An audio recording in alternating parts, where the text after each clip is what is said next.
All right, everyone, welcome to a Gator Bite segment for Two Guys, One Swamp, the podcast. And we're going to dive into an emergency topic here tonight. First off, how are you doing tonight, Trey? I'm doing pretty good, man. How about you? Not too bad. Been a pleasant week so far, and ready to talk some sports. And today's Gator Bite segment is sponsored by Bare Minimum Media, where their motto is, good enough. So definitely check them out. And unfortunately, the topic tonight is actually bad news as Jaden Woods is entering the transfer portal. Huge loss for the Gators. One of the Fab Five that we talked about now is out the door, not officially, but very likely out the door. And we're gonna have to deal with the aftermath here. And let's talk about it, Trey. How are we feeling about Jaden Woods departing after one strong season as a freshman? Yeah, I mean, like with any single player entering the portal, it's not the end of the world or anything, but it's definitely one that Jaden Woods is one that a lot of Gator fans, myself included, really wanted to hang on to. I mean, he really jumped onto the scene his freshman year, played in all 12 games, uh, was tied for leading the team in sacks, tied with Cameron James. Um, yeah, so it was unexpected. At this point, at this stage of the game, I'm going to guess that the conversations have already been had and he's not coming back. It's not like with Amir Jackson where he jumped into the portal, but he kind of early, and then now he's had a chance to talk to the coaching staff, and now he's staying. I'm going to guess that the conversations have already been had, and he's out the door. Yeah, and like you said, Cole led the team in sacks. He had 3.5 on the year, had 27 total tackles, a forced fumble, and also an interception. Really strong young player, building block young guy in your defense. He was kind of, I feel like we had the least amount of information on him out of the Fab Five so far, and maybe that was for a reason because he's planning on leaving. Um, I never really heard anything about if he had resigned or where he was looking or anything like that. And then today we hear that he's going in the portal and that Texas might be a big player. Texas now has Will Muschamp, former Gator coach, as their defensive coordinator, who coached Dante Fowler. So that might be a big selling point there. Either way, pretty big loss. Was really looking forward to seeing how he do in his second year, but what can you do? I mean, I read that we were willing to match pretty much any offer out there. So I don't think it was due to money. I mean, that would be my opinion, but you never know these days, really. Yeah, I would be pretty surprised if it was because we weren't willing to offer enough money. I think, I mean, maybe we should have seen it coming when we saw that LJ McCray had re-signed. The other main Jack linebacker who was going to be fighting him for reps next season, and also losing his position coach, Mike Peterson. Um, even though like we talked about before, the guy coming in, Bam Hardman, has a really good track record. Sometimes the players still just want they want to maintain those relationships. So they figure, well, if my guy's already gone, then I might as well try looking elsewhere. Yeah, and we have to remember of the Fab Five group.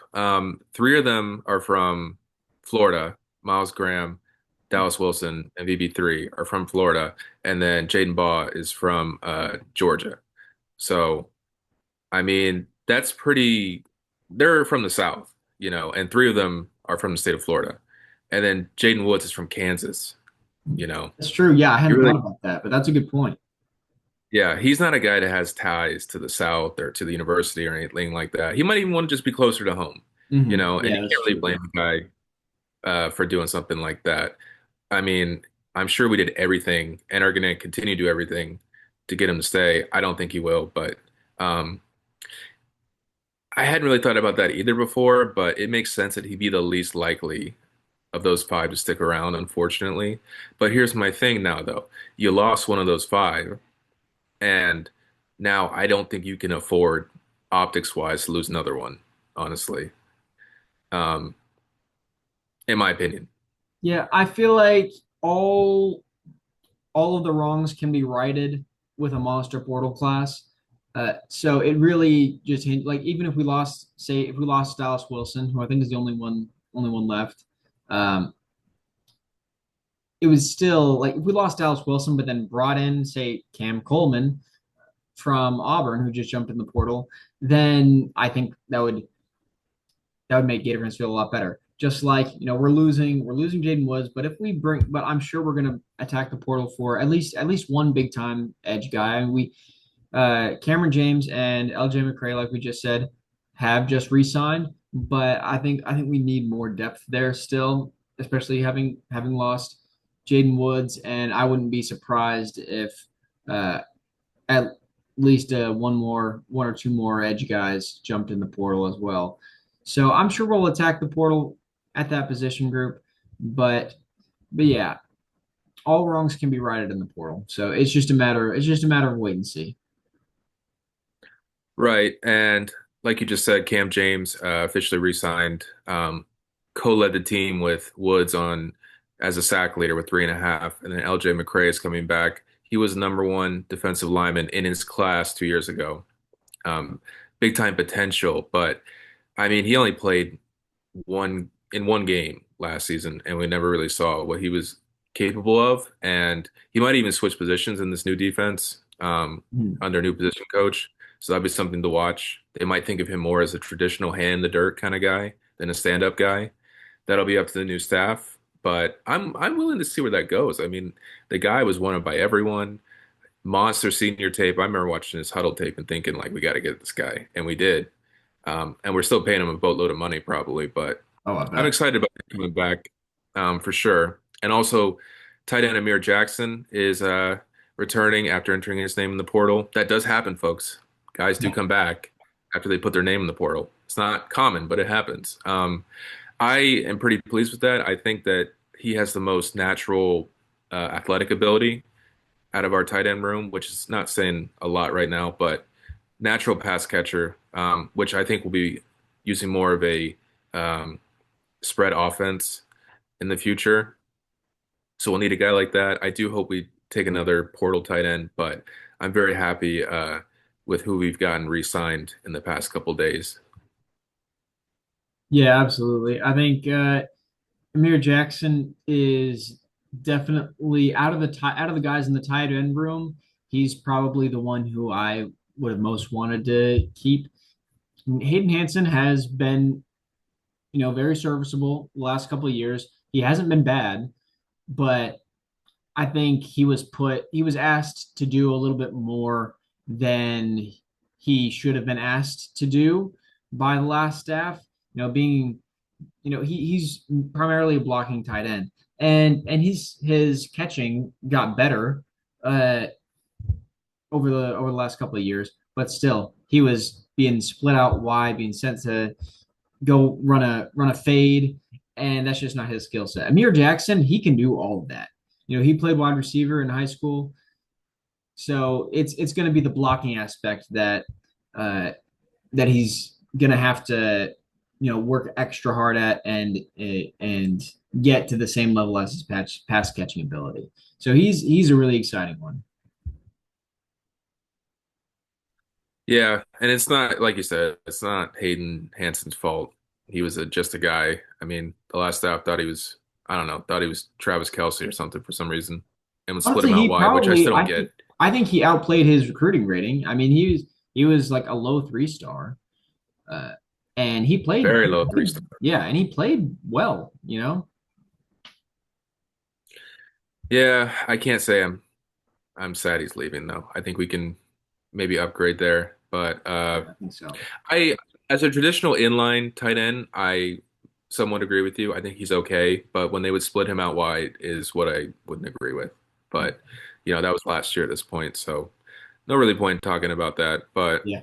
a few other important guys that entered their name in the portal recently. One being Trey Wilson, who I remember his senior year tape in high school, thinking this guy is like incredible. I was so happy we got him. He looked like I'm trying to remember the guy that played for Alabama, Devontae Smith, a little bit with his wiggle, and he had a great freshman year at the beginning. Got hurt. He had a lot of trouble with injuries. He actually redshirted last year, or 2024, because now 2025 is last year. But just a lot of trouble staying healthy. And then he had the hip surgery.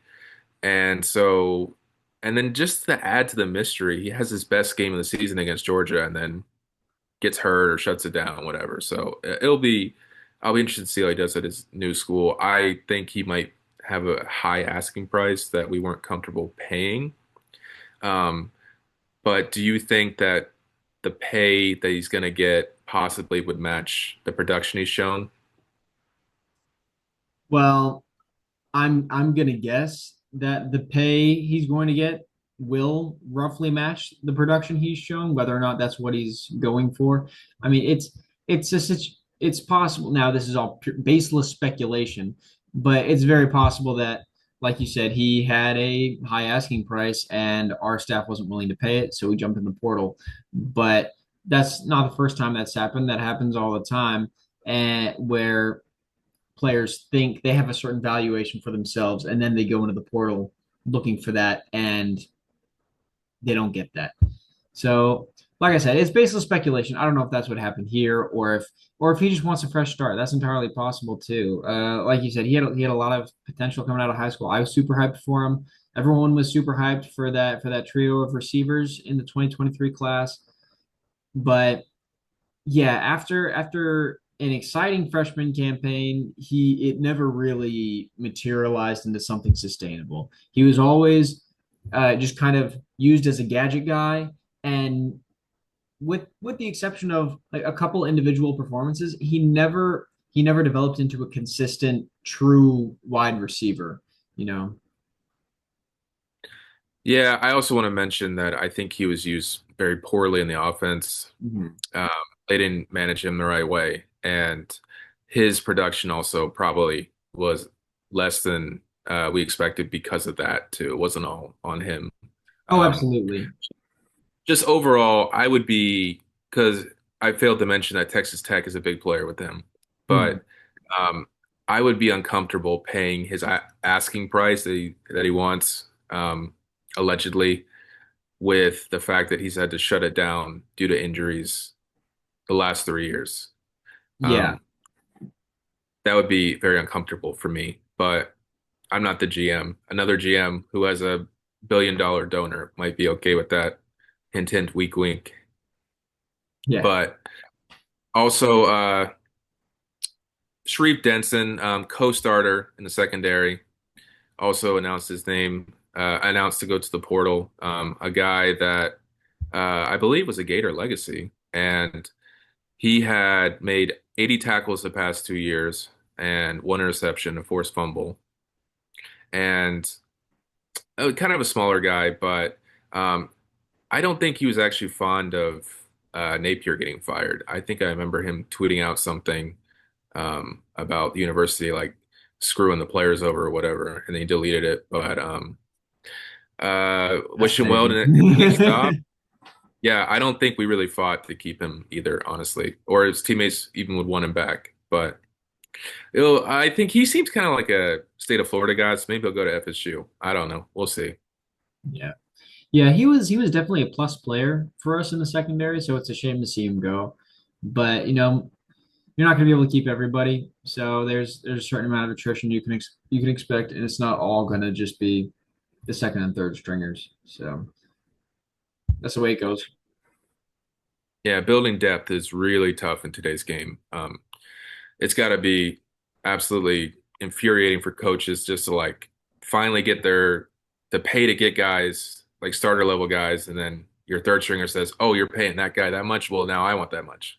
Yeah, Well, it's like, oh, you're on the bench. Like, how are you yeah, gonna justify having that amount of money?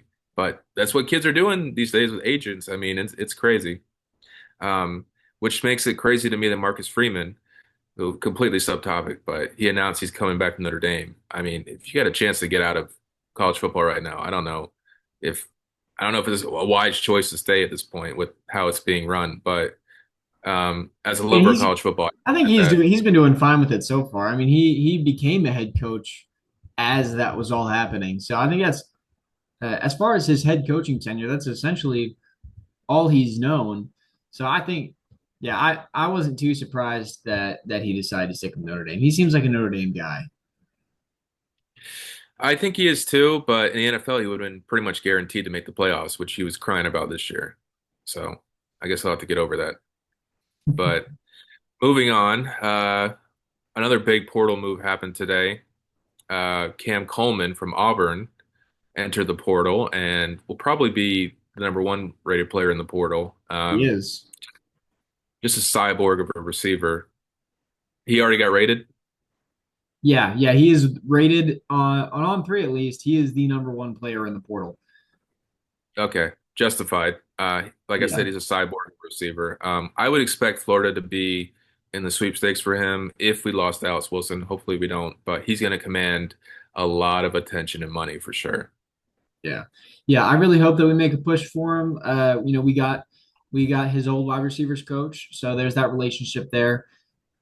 Yeah, he's had about like 800 receiving yards in each of the last two seasons with really subpar wide receiver or sorry, really subpar quarterback play.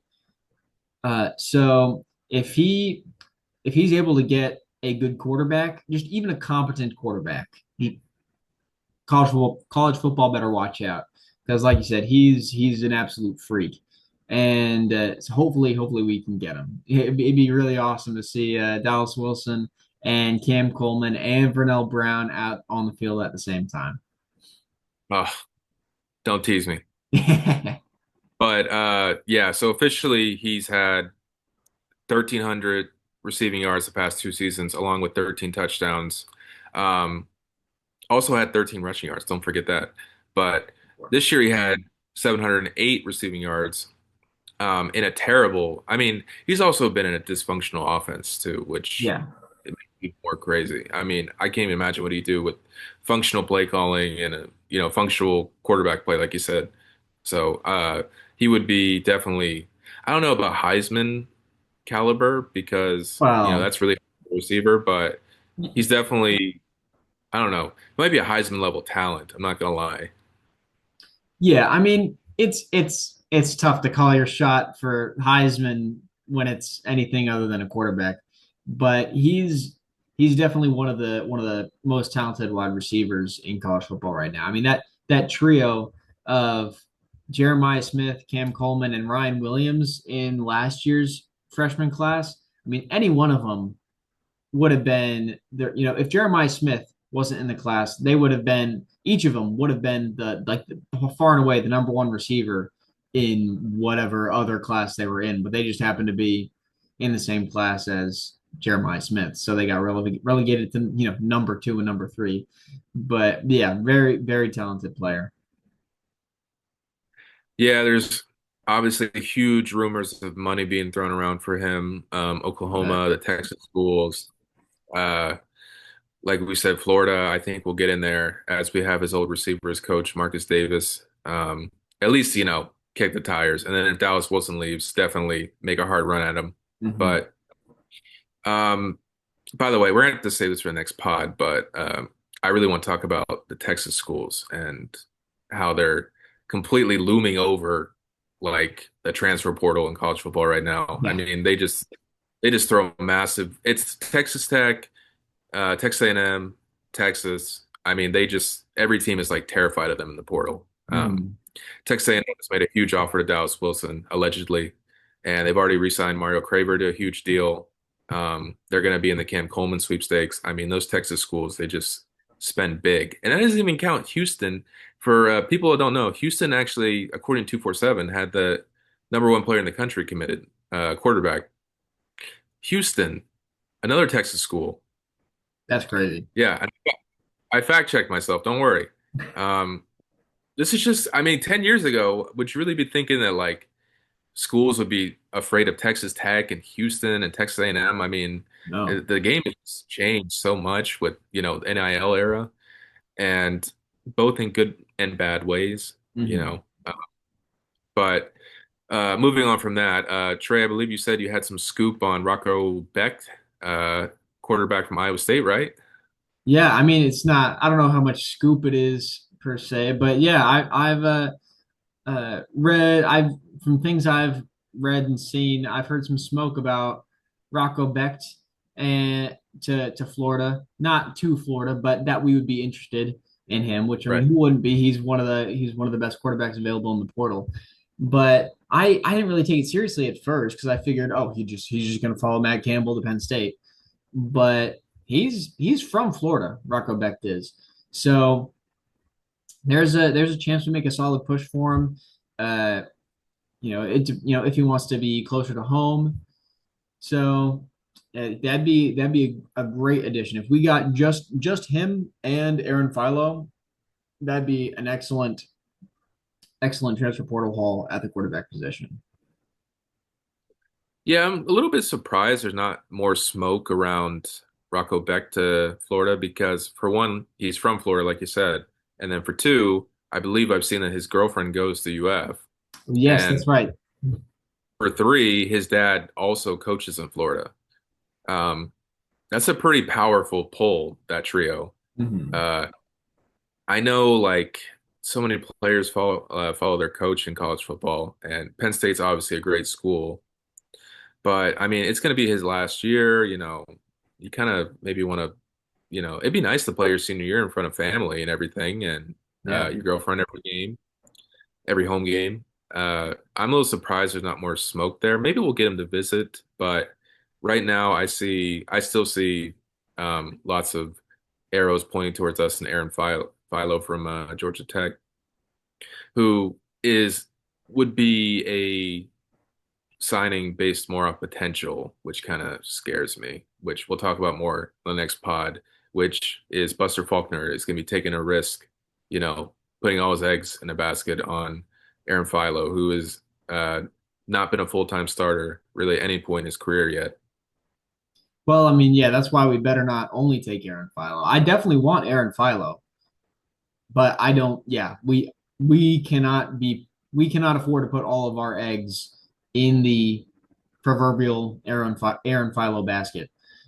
We need at least if we're gonna take so if we're gonna take other unknown like relatively unknown quarterbacks, then I think we need two others. But I think if we get a more proven commodity like a Rocco Becht, then I think we could just do those two. But yeah, if we're gonna go just Aaron Philo as the as and no proven starter at quarterback, then we need to bring in three quarterbacks and let them all duke it out, I think. But we'll see. We'll see what strategy the staff chooses to move forward with I guess 2 or 3 days now. So Yeah, word is Buster Faulkner has extreme confidence in Philo, and he's the guy who calls plays. So I think he's got to have the inside track to start if he comes here, which scares me a little bit. I think we do need to bring I think the plan is to bring a second QB in the portal, but it's got to be another dude that you can count on in yeah, case that experiment doesn't work out for sure. Um, but yeah, I mean, it's exciting times. It's Friday, right? The portal's open, January 2nd. January 2nd. So really, we should start hearing some news pretty soon trickle out about who's going to be visiting this weekend. Hopefully, if this was still Billy Napier's staff, we wouldn't hear anything till probably February. But Yeah. um, Till after the we portal's got, closed. yeah, sorry, never even had anyone visit during the whole portal period. Those are terrible flashbacks. But um, yeah, it's very exciting. We got new staff. I think they're going to attack it. I think they're going to get after it. Um, we have a lot of I think we've had more guys leave than I personally have expected. I don't know what the coaching staff was expecting, but we have some holes to fill for sure. Lots of opportunities to make the team better than it was last year. Yeah, at the end of the day, it was a 4-8 team, so you can't get married to the idea of having all those guys back. I mean, it is what it is. That's right. All right, well, anything else, Trey, before we sign off? No, I think I'm all good. All right, everyone. Well, that's going to conclude this Gator Bite segment. We hope you all have a great night, and we'll be back with more scheduled content very soon. But until then, adios from two guys, one swamp. Take care, everyone.